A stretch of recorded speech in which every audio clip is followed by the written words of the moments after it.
ఒక్కసారి కొమ్మూరి గోల్డ్ కి కాల్ చేయండి. తాకట్లో ఉన్న మీ బంగారాన్ని విడిపించి మార్కెట్ ప్రైస్ కి వాళ్ళు కొనుక్కుని మిగతా డబ్బులు మీకు ఇచ్చేస్తారు. రైట్, బ్రేకింగ్ న్యూస్ చూస్తున్నాం. మనం టీవీ స్క్రీన్ పై టీవీకే అధినేత దళపతి విజయ్ ఎన్నికల అఫిడవిట్ పై సర్వత్రా చర్చ జరుగుతుంది. 2 స్థానాల్లో పోటీ చేస్తున్న ఆయన సమర్పించిన వివరాల్లో వ్యత్యాసాలు ఉన్నట్లు కేంద్ర ఎన్నికల సంఘానికి ఫిర్యాదులు అందడం రాజకీయంగా వేడి రాజేసింది. తనపై ఎలాంటి క్రిమినల్ కేసులు లేవని పెరంబూర్ ఎన్నికల అఫిడవిట్లో విజయ్ పేర్కొన్నారు. కానీ తిరుచి ఈస్ట్లో మాత్రం దీనికి భిన్నంగా 2 కేసులు ఉన్నట్లు ఆయన వెల్లడించడం తీవ్ర చర్చనీయాంశంగా మారింది. తమిళనాడు అసెంబ్లీ ఎన్నికల్లో 2 స్థానాల్లో పోటీ చేస్తున్న Tamilaga Vettri Kazhagam TVK chief Thalapathy Vijay Joseph Perambur Tiruchi east నుంచి ఇప్పటికే గత 4 రోజుల్లో నామినేషన్ దాఖలు చేశారు. మార్చి 30న పెరంబూర్లో అండ్ ఏప్రిల్ 2న తిరుచి ఈస్ట్లో విజయ్ నామినేషన్ వేశారు. అయితే ఈ 2 చోట్ల సమర్పించిన ఎన్నికల అఫిడవిట్లో తేడాలు ఉండడంతో ఆయన నామినేషన్ ప్రమాదంలో పడింది. దీనిపై కేంద్ర ఎన్నికల కమిషన్కు ఫిర్యాదు చేయడం రాజకీయంగా చర్చ జరుగుతోంది. నటుడు విజయ్ పెరంబూర్లో సమర్పించిన ఎన్నికల అఫిడవిట్లో తనపై ఎలాంటి క్రిమినల్ కేసులు పెండింగ్లో లేవని పేర్కొన్నారు. కానీ ఏప్రిల్ 2న తిరుచి ఈస్ట్ నుంచి నామినేషన్ సమయంలో తనపై 2 క్రిమినల్ కేసులు ఉన్నట్లు కూడా అఫిడవిట్లో వెల్లడించారు. ఇందులో ఒకటి చెన్నైలోని పెరువల్లూర్ పోలీస్ స్టేషన్లో ఉన్నట్లు తెలిపారు. అండ్ పెరంబూర్లో నామినేషన్ దాఖలు సమయంలో ఎన్నికల ప్రవర్తన నియమావళిని ఉల్లంఘించి భారీ ఎత్తున జనసమీకరణ చేసినట్లు ఆరోపిస్తూ విజయ్ సహా మరో 5,000 మందిపై కేసు నమోదైనట్లు అందులో వివరించారు. ఇక రెండోది ఆగస్టు 21, 2025లో మదురై జిల్లాలోని కూడకోవిల్ పోలీస్ స్టేషన్లో నమోదైంది. మదురైలో విజయ్ ర్యాంప్ వాక్ చేస్తుండగా ఫిర్యాదుదారుడు కుతూహలంతో దానిపై ఎక్కాడు. సో ఆ సమయంలో అక్కడ ఉన్న విజయ్ వ్యక్తిగత భద్రతా సిబ్బంది తనను దూషించి కిందకు తోసేశారని, తనకు గాయాలయ్యాయని ఆ ఫిర్యాదుదారుడు ఆరోపించాడు. విజయ్ తనపై ఉన్న 2 క్రిమినల్ కేసుల్లో ఒకటి పెరంబూర్లో నామినేషన్ దాఖలు చేసిన సమయంలో, మరొకటి గతేడాది జరిగిందని ఆయనే స్వయంగా పేర్కొన్నారు. కానీ మదురై కేసు విషయాన్ని పెరంబూర్లో నామినేషన్ దాఖలు చేసినప్పుడు ప్రస్తావించకపోవడంతో ప్రత్యర్థులు అనుమానాలు వ్యక్తం చేస్తున్నారు. కానీ విజయ్ మాత్రం 2వ నామినేషన్ పత్రంలో దీనికి వివరణ కూడా ఇచ్చారు. అంటే ఈ కేసుకు సంబంధించి పోలీసుల నుంచి తనకు ఎలాంటి సమన్లు సమాచారం అందలేదని వివరించారు. ఈ కేసు వివరాలు బయటకు రావడంతోనే ప్రస్తావించినట్లు కూడా నామినేషన్ పత్రంలో స్పష్టం చేశారు. అండ్ ఇదే సమయంలో ఆయన ఆస్తుల గురించి కూడా ప్రత్యర్థి పార్టీలు ఆరోపణలు చేస్తున్నాయి. విజయ్ తన ఆస్తులను తక్కువ చేసి చూపిస్తారని, విదేశీ పెట్టుబడుల వివరాలను అఫిడవిట్లో ఎందుకు పేర్కొనలేదని వాళ్ళు గట్టిగా అడుగుతున్నారు. అలాగే తన భార్య సంగీత్తో విడాకుల పిటిషన్ పెండింగ్లో ఉన్న విషయం కూడా పేర్కొనలేదని ఈసీకి ఫిర్యాదు చేశారు. ఒకవేళ క్రిమినల్ కేసు అఫిడవిట్లో ప్రస్తావించకపోవడాన్ని ఈసీ పరిగణలోకి తీసుకోకుంటే పెరంబూర్లో విజయ్ వేసిన నామినేషన్ పత్రం ఇప్పుడు తిరస్కరణకు గురయ్యే అవకాశం చాలా క్రిస్టల్ క్లియర్ కనిపిస్తోంది. ఇటు పెరంబూర్లో ఇచ్చింది వేరు అఫిడవిట్, అండ్ తిరుచి ఈస్ట్లో ఇచ్చింది వేరు.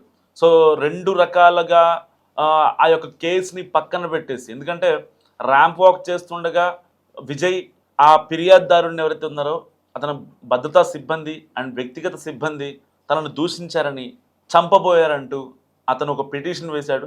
వాస్తవానికి ఆయన వేసిన పిటిషన్ని ఇటు ఒకవేళ విజయ్ గుర్తుంచుకోకపోయినా, విజయ్కి తెలియకపోయినా, గుర్తుండకపోయినా, ఎందుకంటే ఒక పార్టీ అధినేతగా ఇక్కడ ఆయన గుర్తు లేకపోయినా లాయర్లు అటెస్టేషన్ చాలా క్లియర్గా ఉండాల్సిన అవసరం ఎంతైనా ఉంది. ప్రతి కేసు గురించి, ప్రతి అభ్యర్థి గురించి ఇటు పార్టీలు ప్రచారాలు, ఎన్నికలు ఉన్నాయి, ఏప్రిల్ 23నే ఎన్నికలు ఉన్నాయి. ఇలాంటి నేపథ్యంలో అంటే ఒకవేళ లాయర్లు తెచ్చిన విజయ్ ఆ కేసును దీంట్లో అటాచ్ చేయలేదా, ఎందుకు ఒక చోట ప్రస్తావించి మరొక చోట ఎందుకు ప్రస్తావించలేదు? పర్టికులర్గా విజయ్ ఎప్పుడైతే అభ్యర్థులను ప్రకటించాడో 234 మంది అభ్యర్థుల్ని ప్రకటించిన తర్వాత ఇటు తిరుచి ఈస్ట్ నుంచి అండ్ పెరంబూర్ నుంచి తమిళనాడులోని 2 స్థానాల నుంచి same deputy CM Pawan Kalyan పోటీ చేసినట్టుగానే 2 స్థానాల్లో ఆయన నేను పోటీ చేస్తానని ప్రకటించడం తర్వాత ప్రత్యర్థుల గుండెల్లో రైళ్లు పరిగెడుతున్నాయి. ఇటు పర్టికులర్గా డిఎంకే విషయానికి వస్తే వాళ్ళకి సంబంధించినటువంటి డిఎంకే నేతలు అతని అఫిడవిట్ తెప్పించుకొని మరి చాలా క్లియర్గా చూశారు. ఎందుకంటే పబ్లిక్ డొమైన్లో ఉంటుంది కాబట్టి. కేంద్ర ఎన్నికల సంఘానికి డైరెక్ట్గా కంప్లైంట్ చేసిన పరిస్థితి. మరి కేంద్ర ఎన్నికల సంఘం ఎలా రియాక్ట్ అవుతుంది? సరిగ్గా ఇంకా 24 గంటల సమయం ఉంది. ఈ 24 గంటల్లోగా ఒకవేళ తీసుకోకపోతే, సవరించిన అఫిడవిట్ మళ్ళీ ఆ యొక్క ఎన్నికల అధికారులకు ఇవ్వకపోతే నిజంగా చాలా కాన్సిక్వెన్సెస్ ఫేస్ చేయాల్సి ఉంటుంది. కేవలం ఒక చోటు నుంచి మాత్రమే పోటీ చేయాల్సి ఉంటుంది. మళ్ళీ వేరే చోట ఎవరినైనా పార్టీ తరపున లేకపోతే ఇండిపెండెంట్గానా ఇంకేంటనేది తర్వాత పార్టీ తీసుకునే డెసిషన్. సో ఏది ఏమైనప్పటికీ ఇప్పుడు ఎన్నికల అఫిడవిట్లో తేడాలు గమనించిన ఎన్నికల అధికారులు కావచ్చు, ఇటు పార్టీల నేతలు ఫిర్యాదుదారులు కావచ్చు, సో చాలా యాక్టివ్గా పనిచేస్తున్నారు. ఎట్టి పరిస్థితిలో అంటే ఎప్పుడో 3 ఏళ్ల క్రితం జరిగిన కేసును కూడా అదొక చాలా చిన్న కేసు చెప్పాలంటే వాస్తవానికి. అలాంటి కేసుని కూడా విజయ్ దగ్గర దాన్ని కేంద్ర ఎన్నికల సంఘానికి ఫిర్యాదు చేసేంతగా వెళ్ళిందంటే నిజంగా ఒక రకంగా అక్కడి ప్రజలు అనుకుంటున్న దాని ప్రకారం ఎలాగైనా సరే టీవీకే పార్టీ గెలుస్తోంది, గెలవబోతోంది. సరే కూటమి ఫామ్ చేసా లేకపోతే ఇండివిజువల్గానే అనేది తర్వాత సంగతి చూసుకుంటే, కానీ ఇండివిజువల్గా అనే విషయానికి వస్తే మాత్రం ఇప్పటిదాకా నిర్వహించిన సర్వేల్లో ఇటు కేంద్ర ప్రభుత్వం కొన్ని సర్వేలు చేయించింది అండ్ ఇంటెలిజెన్స్ త్రూ కొన్ని సర్వేలు వచ్చాయి. సో కొన్ని ప్రైవేట్ సంస్థలు కొన్ని సర్వేలు చేస్తూ ఉంటాయి అండ్ ఎవరి పార్టీ పరంగా వాళ్ళు కొన్ని సర్వేలు చేసుకుంటూ ఉంటారు. గ్రౌండ్ లెవెల్లో ఎలా ఉంది, ర్యాండమ్గా ఒక 10 శాంపుల్స్ని తీసుకుంటారు ప్రతి ఒక్క గ్రామానికి. సో అలాంటి వాటిల్లో 100కి 12 నుంచి 15% వరకు టీవీకే పార్టీకే ప్రజలు మొగ్గు చూపుతున్నారని తెలుస్తుంది చాలా క్రిస్టల్ క్లియర్గా. సో ఇప్పుడు నేను చెప్పిన 12 నుంచి 15% అనేది టీవీకే నిర్వహించిన సర్వేల్లో తేలిన విషయం. అసలు గ్రౌండ్ ఎలా ఉంది అని చెప్పి విజయ్ ఏదైతే భార్య సంగీత్తో ఆ విడాకులు ఆవిడ బయటకు వచ్చి మాట్లాడటం అలాంటి సమయంలో చేయించాడు.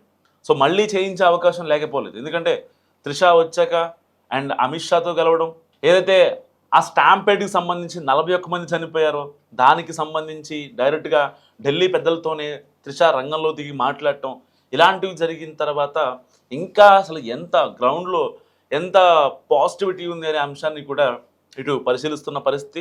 సో వాస్తవానికి చెప్పాలంటే ఇప్పుడు ఇక్కడ కేసు చిన్నదైనప్పటికీ అయితే ఎన్నికల అఫిడవిట్లో సమర్పించిన పత్రాలు కావచ్చు, సమర్పించిన ఎవిడెన్సెస్ కావచ్చు, డాక్యుమెంట్స్ కావచ్చు, ఇవన్నిటి మినహా సో మర్చిపోయిన కేసు ఏదైతే ఉందో అది చాలా ఇప్పుడు కీలకంగా మారే అవకాశం ఉంది.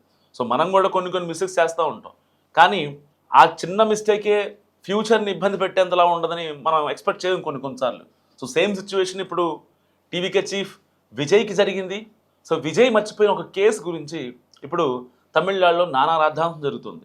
ఇప్పుడు నామినేషన్ తిరస్కరిస్తారా, లేకుంటే ఇంకా కరెక్ట్గా 24 గంటల సమయం ఉంది కాబట్టి మరొకసారి అఫిడవిట్ సవరించిన అఫిడవిట్ ఒకవేళ వాళ్ళకి ప్రొడ్యూస్ చేస్తే కనుక సో దాన్ని మళ్ళీ స్క్రూటినీ జరిగే అవకాశం ఉంటుంది. సో నామినేషన్ల గడువు ఒక 24 అవర్స్లో ముగుస్తుంది అండ్ దాని తర్వాత ఇంకా నామినేషన్ వేయడానికి ఛాన్స్ ఉండదు. ఎందుకంటే ఏప్రిల్ 7 నుంచి ఈ యొక్క వచ్చిన అభ్యర్థుల నుంచి వచ్చిన నామినేషన్లన్నింటినీ స్క్రూటినీ చేయాలి ఎలక్షన్స్ అధికారులు. సో దానికి ఆల్రెడీ ఎలక్షన్ కమిషన్, కేంద్ర ఎన్నికల సంఘం ఆల్రెడీ అందరికీ నోటిఫికేషన్ ఇచ్చేసింది అన్ని రాష్ట్రాలకి.